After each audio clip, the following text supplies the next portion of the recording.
So your bill is called Stop Arming Terrorists. You've introduced it.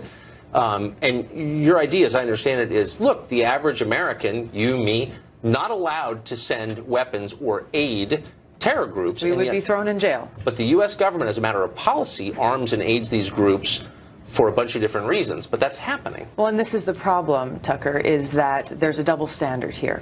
That for years now, our government, working with countries like Saudi Arabia, Turkey and Qatar, have been, through the CIA, quietly been arming and supporting these groups that are directly working with groups like Al-Qaeda and ISIS, all in this effort to overthrow the Syrian government.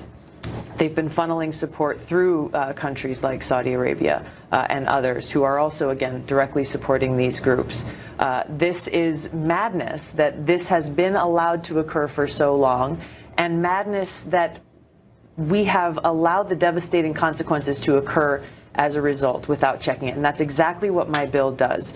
The Stop Arming Terrorists Act very simply prohibits using American taxpayer dollars through any agency, overt or covert, whether it be the CIA, the DOD, or any other agency, from directly or indirectly providing weapons, money, intelligence, or other types of support to these groups that are allied with and working with groups like Al-Qaeda, as is happening right now today in Syria. Well, you obviously haven't been listening to some famous members of the Senate who've described those groups as freedom fighters, and you just don't understand how great they are.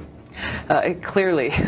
This is the problem, though, Tucker, is that only recently, this has been happening for years, but only recently have a few people in the media actually started talking about the truth of what we have been doing, right, about how our taxpayer dollars have been spent there, and this fallacy that there are so-called moderate fighters trying to overthrow the Syrian government just is not the reality today. When it doesn't you see exist. U.S. weapons in the hands of Islamic extremists and terrorists, you have to ask how'd that happen, and I'm glad you're asking that. Yeah, well, we're asking it, we're trying to solve it. So, you know, I'm urging your viewers, we're trying to urge every member of Congress to sign on to this very sensible bill that is good for our country and good for our security.